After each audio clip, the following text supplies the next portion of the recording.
अगर बृहस्पति नहीं चमके तो बृहस्पतेश्वर महादेव, जहां पर बैठकर बृहस्पति भगवान ने शंकर भगवान की आराधना करी है, रोज गंगा जल जाना, गंगा जल लेकर आना, शिव जी की आराधना करना, एक शिवलिंग का निर्माण करा, उसकी आराधना में बृहस्पति भगवान डूब गए, उसकी आराधना में बृहस्पति महाराज निरंतर लगे रहे। और इतनी आराधना बृहस्पति महाराज ने करी, इतनी आराधना कर काशी में करी।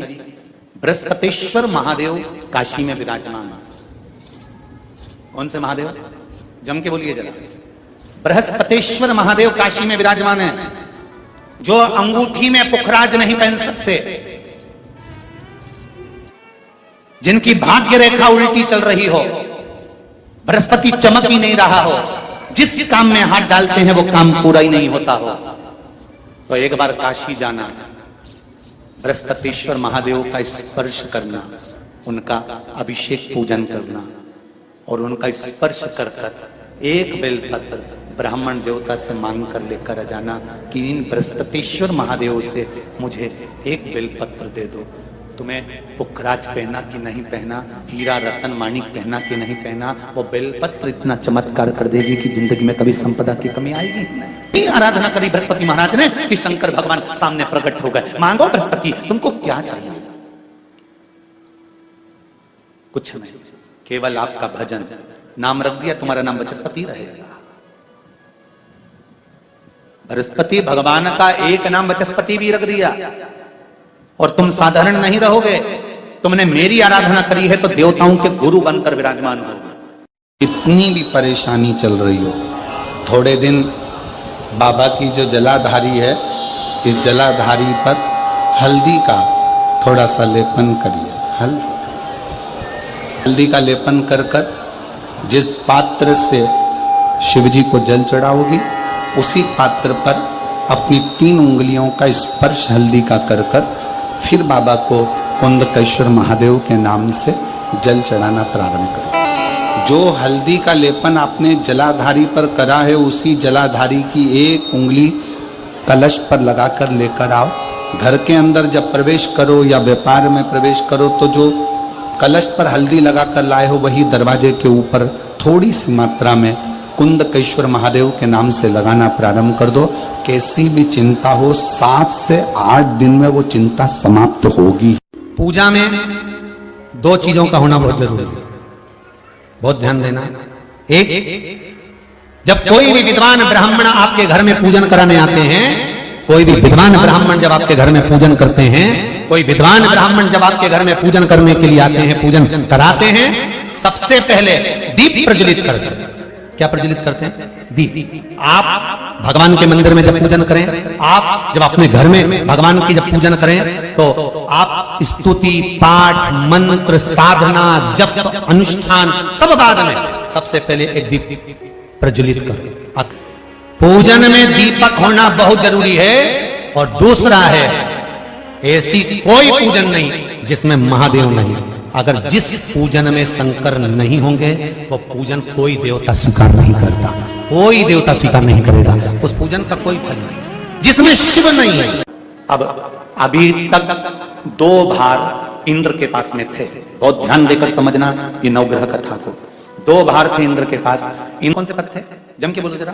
पहला पद देवराज इंद्र का, दूसरा पद देवगुरु, देव गुरु का पद भी इंद्र के पास में था और देवराज का पद भी इंद्र के पास में था। ये 2 पद जब होता है साधारण भाषा में आप ले लीजिए, किसी के पास में अध्यक्ष का पद भी है, किसी के पास में और कहीं का पद भी है, 2-3 पद उसके पास में विराजमान है, तो उसके पास में 2-3 पद अगर विराजमान है तो फिर उससे अगर एक पद ले लिया जाता है तो उसको अहंकार आ जाता है, उसको गुस्सा आ जाता है कि बताओ अभी तक तो मुझे पूछा जा रहा था, अब तुम तो पद पे भी जान दो। जैसे तुम किसी कुर्सी पर बैठे हो, कथा सुन रहे हो और इतने में कोई रिश्तेदार बाहेती जी का आ गया और तुम बढ़िया आराम से बैठे थे, और बैठे बैठे इतने में बाहेती परिवार से कोई आया और उसने तुमको उठाया, प्लीज थोड़ा सा, और तुम्हें उठाकर दूसरी जगह बिठा दिया और उन्होंने अपने वाले को कुर्सी पर बिठा दिया। अब बोलो, जो उठा,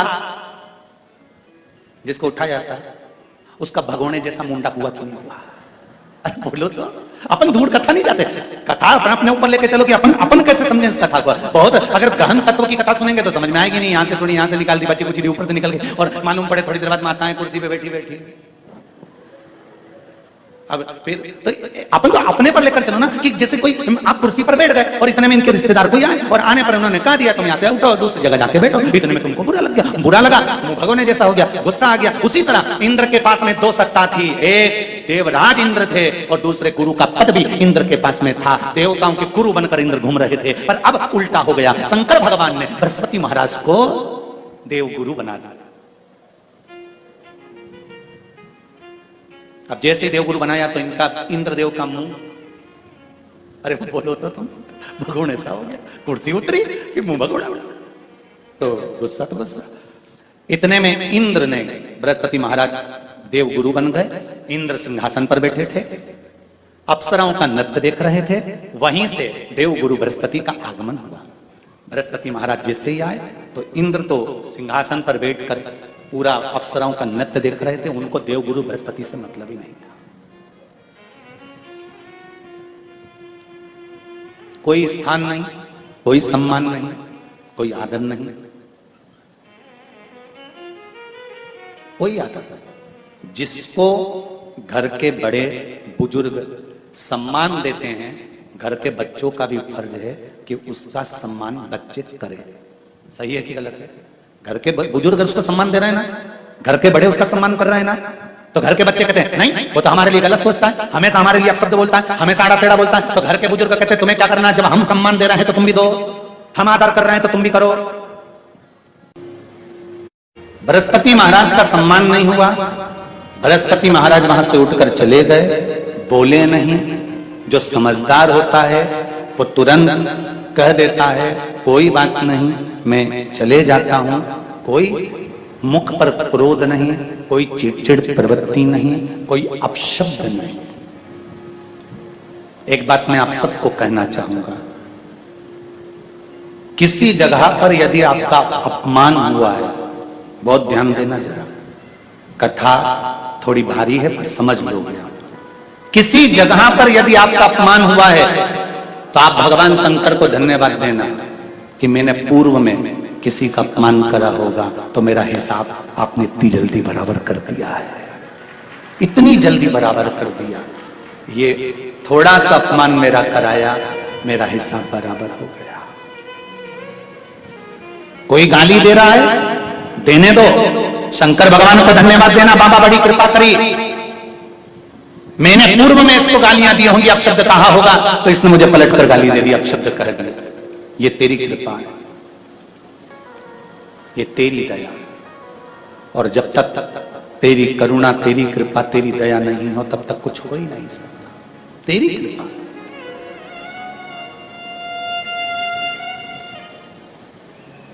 भगवान से कहो हे देवाधिदेव महादेव, मैं ये नहीं कहता कि मुझे रोने मत देना, क्योंकि कर्म का भोग तो मुझे भोगना पड़ेगा। देवाधिदेव महादेव से कहो हे देवाधिदेव महादेव, मैं ये नहीं कहता कि मुझे रोने मत देना, पर इतना जरूर कहता हूं तेरे सिवा किसी दूसरे के आगे झुकने मत देना, बस इतनी कृपा कर। तुमसे पूछे कि सत्यनारायण जी की कथा कहां से निकली है तो आप बता सकते हो स्कंद पुराण से निकली है। स्कंद पुराण में सत्यनारायण भगवान का चरित्र वर्णन किया गया।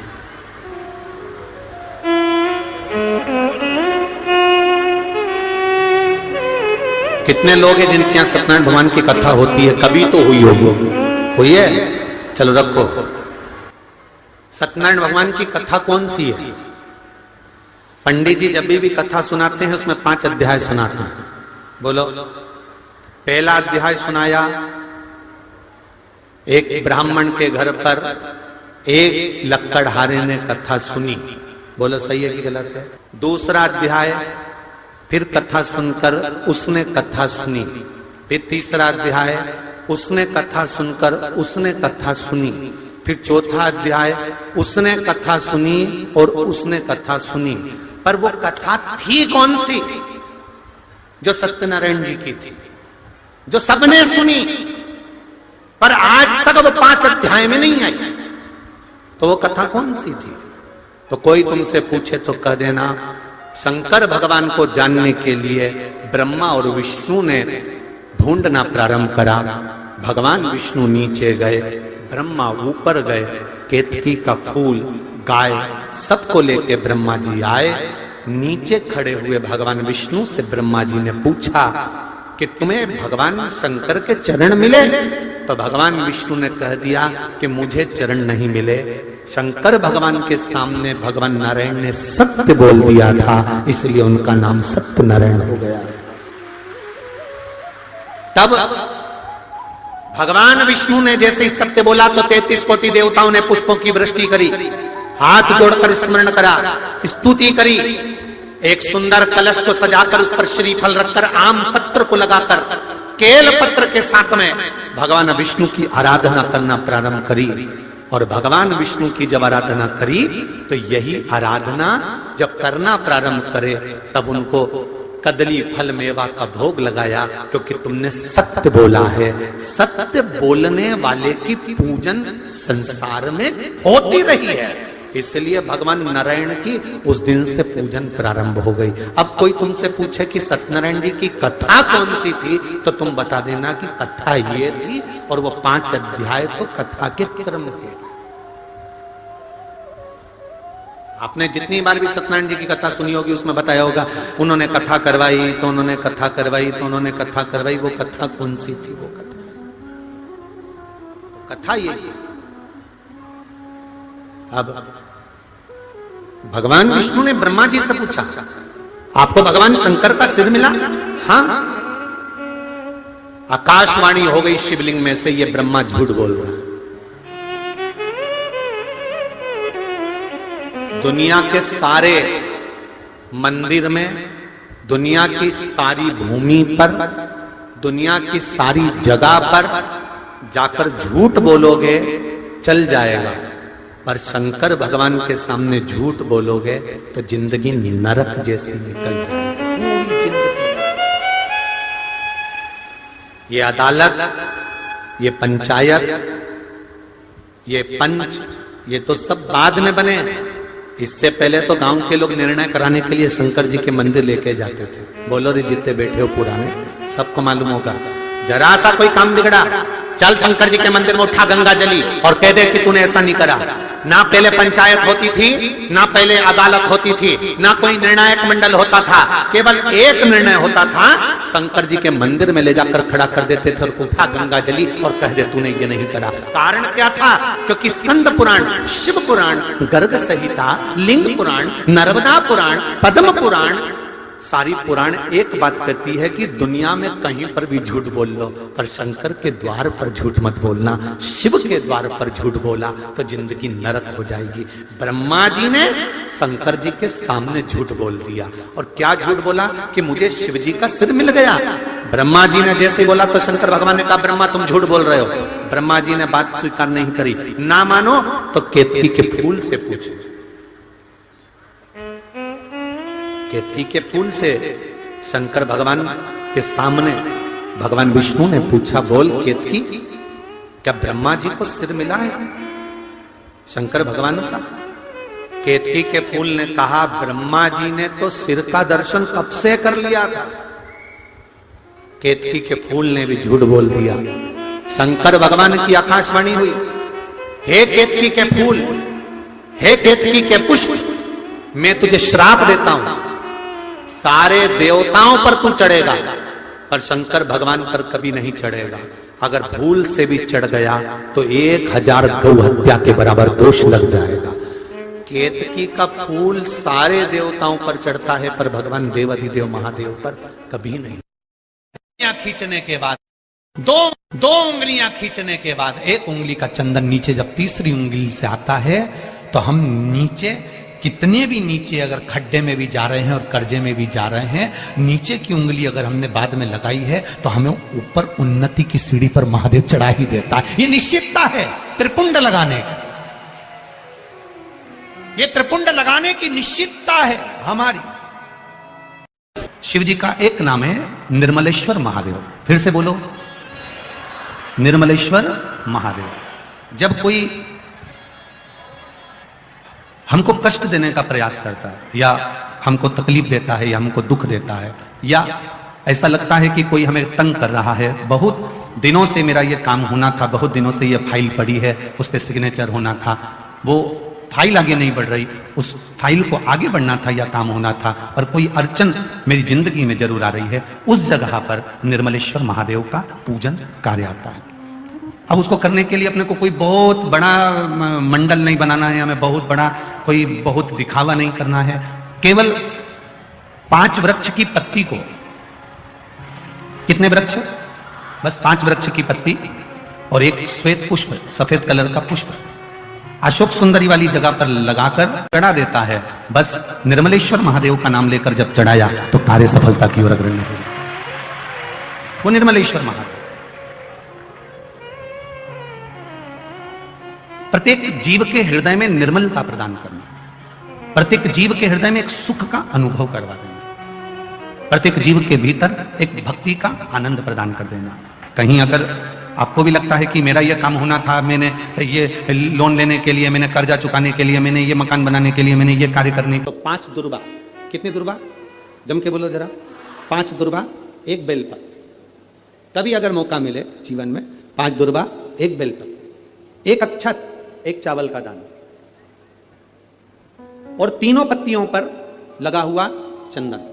बेलपत्र की जो 3 पत्ती होती है, इन तीनों पर लगा हुआ चंदन, दुर्बा, बेलपत्र, चावल का 1 दाना मध्य पत्ती पर रखकर, जब भी आप अपने हृदय से कोई सरकारी गतिविधियों में कहीं फंस गए हो, सरकारी कोई केस चल रहा है, कोई सरकारी चीजों में अगर तकलीफें आ रही हैं, तो शिव का नाम लेकर आप अपना कर्म जरूर करना, मेहनत जरूर करना, कर्म के साथ में शंकर पर विश्वास रखकर 1 अक्षत का दाना, 1 बेलपत्र, 5 दुर्बा हाथ में लेकर शिव का स्मरण कर कर श्री शिवाय नमस्तुभ्यम कहकर, अगर श्री शिवाय नमस्तुभ्यम भी नहीं कह सकते, पंचाक्षर मंत्र नमः शिवाय, षडाक्षर मंत्र ओम नमः शिवाय, या फिर श्री शिवाय नमस्तुभ्यम बोलकर शिव को जो स्थान आपको बताया है, स्थान देखा है ना, फिर ध्यान देंगे, अशोक सुंदरी से शिवलिंग के बीच की जो खाली जगह है, देख रहे हो आप लोग? एलईडीओं पर ध्यान देना, एलईडी और अपने अपने मोबाइल पर अगर आप कथा सुन रहे हो, या यहाँ पंडाल में कथा सुन रहे हो, या आस्था चैनल पर सुन रहे हो, तो वहां शिवलिंग, अशोक सुंदरी का स्थान, बीच में जो खाली जगह है, इस खाली जगह पर बेलपत्री और दुर्बा का जो पीछे का भाग है, वो पीछे का भाग अशोक सुंदर की ओर होना चाहिए, अशोक सुंदर की ओर उसका भाग हो जाए, और पत्ती को इस तरह से शिवलिंग और जो खाली जगह है उसके मध्य में रखकर, कोई सरकारी चीज के लिए, कोई प्रशासनिक चीज के लिए, कोई केस के लिए, कोई कानूनी कार्यवाही के लिए, कोई तकलीफ में घिरे हुए हो, तो उस स्थान पर ये बेलपत्र केवल 1 बार चढ़ाकर बाबा से विनती करना, बाबा उसको स्वीकार जरूर करेगा, कार्य सफल जरूर करेगा। 1 बेलपत्र शिव भक्ति के लिए, 1 बेलपत्र विचार कर लिया। कई माताएं कहती है मेरे बेटे की शादी नहीं हो रही, कोई कहता मेरी बेटी को ब्याह नहीं हो रहा, कोई कहता है हमारी बहू को संतान नहीं हो रही, कोई कहता है ये वाला रोग आ गया, बीमारी आ गई, ये हो गया, वो हो गया। हम उनसे कहते हैं तुम जब तक अपना समझ कर रखोगे, तुम कहोगी मेरे बेटे का ब्याह नहीं हो रहा, तो वो नहीं होगा, बेटा तुम्हारा है। तुमने कह दिया मेरी बेटी का ब्याह नहीं हो रहा, वो नहीं हो रहा क्योंकि बेटी तुम्हारी है। तुम कह रहे हो मेरा रोग नहीं मिट रहा, तुमने जान लिया कि रोग मेरा है। तुम कहते हो मेरे यहाँ संतान नहीं हो रही, मतलब तुम जानते हो कि मेरा है। जिस दिन तुम्हारे मुख से ये शब्द मेरा निकलना बंद हो जाए और निकलने लगे महादेव तेरी बेटी की शादी कब करेगा, महादेव तेरे बेटे का ब्याह कब करेगा, महादेव तेरे घर की बहू आई है उसको छोरा कब देगा, महादेव तेरे बल पर रोग आया है तू कब हरेगा, तो महादेव भी कैंसर जैसे रोग को मिटा देता है। द्वादशी के दिन चावल क्यों खाओ? क्योंकि द्वादशी के दिन जब हम चावल का पहला गासा खाएंगे, चावल का गासा जैसे हमारे मुंह में जाएगा तो जितने जीव उस चावल में रहेंगे उसको हमारी 1 दिन पहले की एकादशी का पुण्य मिल जाएगा, और वह जीवों का फिर जन्म नहीं होता, वो मोक्ष पा जाते हैं, उनकी फिर कोई जन्म 84 लाख योनि में।